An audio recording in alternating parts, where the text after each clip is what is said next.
Shifting gears and limited time we have with you. I can't wait till next time you're in Texas. You can come in studio here. 9/11 truth, the New World Order, eugenics, all the things that are going on. I know you're aware of a lot of that. Give us your bottom line take on that. Not to get into any Obama bashing, not to on these glorious happy days for African Americans. Well, you're welcome. You're welcome to say whatever you say. Sure. Here you go. But you know what? I will be truthful. And what one of the things I point out is that, the New World Order has no color, no race, no face. It's an ideology. And just because we have an African American president, does this now make us more palatable to the agendas of a new world order, a new world system, the whole world working? Still, does just because we have an African American president, does that erase the agenda that we already know is underway? And this is something that I speak about often when you talk about New World Order. As we cheer Obama on, as we hope for a new world, and underline that, we hope for a new world, there are those who are saying, yes, we're willing to give you that new world. We're not going to get our New World Order with this guy who looks like this or may come from this background, because it's all cosmetic. So why don't we take away this color or culture, background, ethnicity, rhetoric, and let's give you the rhetoric, the color, the guy you like. So that... You know what, KRS, stay there. I told him to play this song, but go ahead and cut it. We're going to come back with that. I don't want to interrupt you.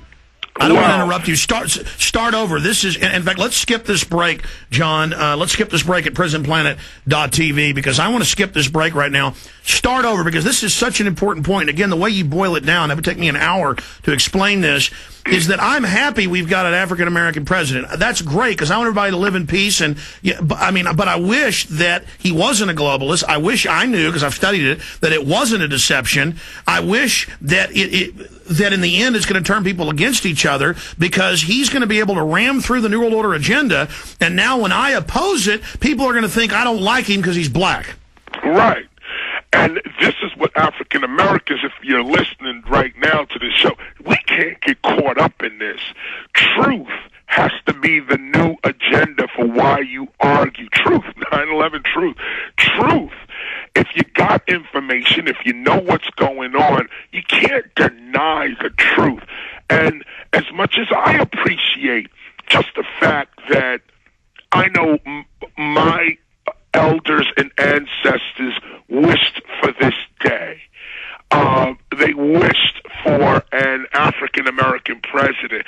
But then when you ask my people, but why do you want an African-American president? What do you think an African-American president is going to do different than any other ethnic group that becomes president? What do you think? We all become stumped at that point. We all start talking about just this blind loyalty, which is what I'm pretty much concerned with, which is what my point is, this blind loyalty, or just because he's African American, he's not to be scrutinized or to be linked really with that global agenda. So, once we cheer him on, we respect, we're proud, we're this, we're that. We all talking about getting back to work and rolling our sleeves up, and we got work to do in America. But what work are you doing? Exactly. Notice there's no specifics in what he says, but when you look at what he's really saying, a domestic 18 to 24 military boot camp to serve the government, and he says, I want a new world order, and all of his advisors are involved in eugenics. And then one of the first things he does is fund abortions and the whole UN agenda, which we know is euthanasia, and so much more in Africa, in China. I mean, that's the thing. A year ago when Obama said, I'm going to end the warrantless wiretapping, I'm going to get us out of the war. I went on air and said, okay, if he doesn't bait and switch, I like Barack Obama. But then automatically he started turning up. And again, he's well-spoken. He's charismatic. He isn't this little devilish creature, Bush, who's arrogant. I mean, he comes off really slick. But, I mean, that's what's so scary is that I know it's a giant New World Order psyop because he says, everybody get behind me. I'll make it better. You know, I'll fix it all. Meanwhile, the banker bailout is $8.5 trillion and growing by offshore banks, which we're going to have to pay back in taxes. It's the total New World Order takeover. I mean, can you specifically speak to what you were starting to get into earlier when we almost got cut off there with the break coming in that I ended? I mean, specifically, if you had 1 minute to warn Americans, not just black Americans, to not hate Obama, but to just don't suspend disbelief. Don't mindlessly turn yourself over to him, because we saw that with Hitler, Stalin, Mao, and others. I mean, every time in history we see people just mindlessly get behind something, it normally turns bad. You actually summed it up right there. That mindless loyalty is really, and that's beyond African Americans. I mean, I would respectfully start with African Americans, because this is how the issue's being played out, that this is our president, that this is our victory, that somehow we are to be ecstatic because it's an African American president. And in a cosmetic sense, I can join in on that rhetoric, but in a truthful sense, in a scholarly sense, even in a godly sense, it's not about the president at all. Give you an example. Everyone's putting the economy on Barack Obama and saying, you know, he has a plan for the economy, and he's going to do this for the economy. And, well, what is your plan, President Obama, for the economy?